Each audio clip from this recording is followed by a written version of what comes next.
The night I found out my husband was cheating, the world didn't just stop, it shattered. My name is Willow, and for 10 years I believed I was married to the love of my life, Ethan. We had a beautiful home, 2 wonderful kids, and a life I thought was perfect.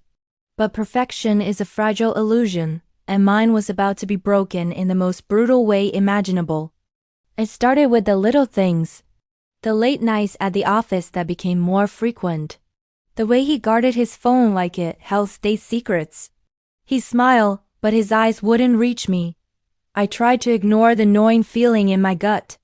I told myself I was being paranoid, that 10 years of trust meant something. I didn't want to be that wife, the suspicious one, snooping and searching for something I was terrified to find. But one Tuesday night, the universe decided I couldn't ignore it anymore. Ethan had called to say he was stuck in a last-minute meeting and wouldn't be home for dinner. Disappointed but understanding, I put the kids to bed and settled onto the couch with a book. Around 9, our daughter, Lily, came downstairs crying. She'd had a nightmare. As I cuddled her, trying to soothe her back to sleep, my own nightmare was just beginning. My phone buzzed. It was a notification from our shared photo album, the one we set up for family pictures. I figured my sister had uploaded some new photos of my nephew. I opened it, and my breath caught in my throat. It wasn't my sister, it was Ethan, and the photo wasn't of our family. It was a selfie. Ethan, grinning from ear to ear, with a woman I didn't recognize snuggled up against him. Her head was on his shoulder, her arm draped possessively around his chest. They were in a restaurant, a cozy booth, a half-empty bottle of wine on the table. He looked happier than I had seen him in months. My mind went blank. This had to be a mistake. A horrible, cruel mistake. Maybe it was an old photo. But the date stamp at the top read, "Tonight, just 30 minutes ago." The last-minute meeting wasn't in a boardroom.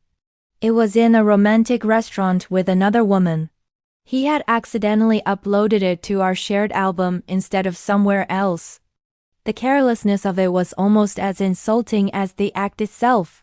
I stared at the picture, my heart pounding a frantic rhythm against my ribs. My hands started to shake, and I had to put my phone down before I dropped it. The woman was younger, with long blonde hair and a bright, confident smile. She was everything I felt I wasn't anymore. I was a mother, a wife, a homemaker.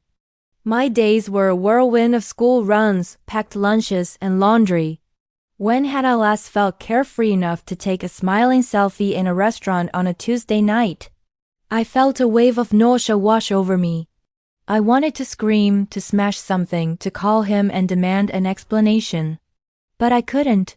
Lily was still in my arms, her small body finally relaxing into sleep. I looked down at her innocent face, and a different kind of pain hit me. This wasn't just about Ethan and me anymore.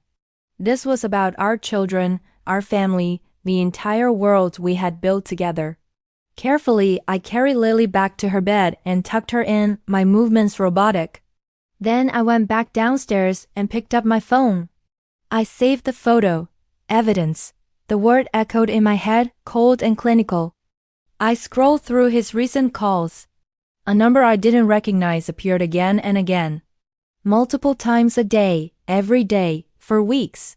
Late-night calls, early morning texts. It was all there, a secret digital trail of his betrayal. I felt like a fool, so blind. All the signs I had dismissed, all the excuses I had made for him, they all came rushing back, slapping me in the face. The new cologne he started wearing. The sudden interest in going to the gym. The vague answers about his day. It was a classic textbook affair, and I had been living in denial. When the front door finally clicked open close to midnight, I was sitting in the dark living room, waiting. I didn't turn on the lights. I wanted him to feel the coldness, the emptiness that now filled our home. He flipped the switch and blinked in surprise when he saw me. "Willow, you scared me. Why are you sitting in the dark?" he asked, trying for a light-hearted tone. He started to loosen his tie, the picture of a husband coming home after a long day at work. The lie was so effortless for him. I didn't say anything. I just stood up and held out my phone, the screen glowing with the picture of him and his lover. His face changed.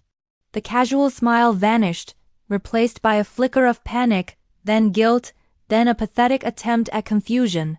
"What's that? Where did you get that?" "You posted it," I said, my voice eerily calm, "to the family album. Your meeting looked very cozy." The silence that followed was deafening. He couldn't deny it. The proof was right there, in full color, uploaded by his own hand. He just stood there, speechless, his tie half undone.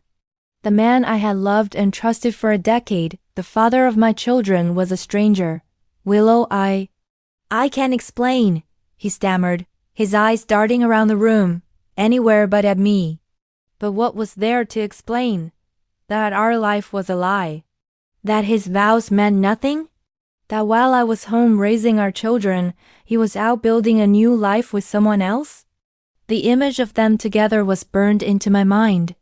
His smile, her arm around him, the intimacy of it all. That night, something inside me broke. But as the hours passed and the sun began to rise, something else started to form in the wreckage. A flicker of resolve.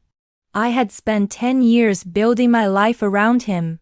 Now, I had to figure out how to build a new one for myself and for my children. I didn't know what the future held, but I knew one thing for certain. I would not be a victim in my own story.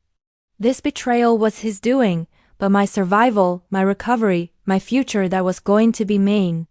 The road ahead would be long and painful, but for the first time it felt like it was truly my own.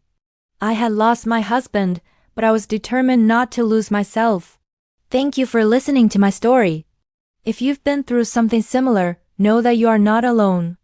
Please subscribe for more stories about finding strength in the hardest of times.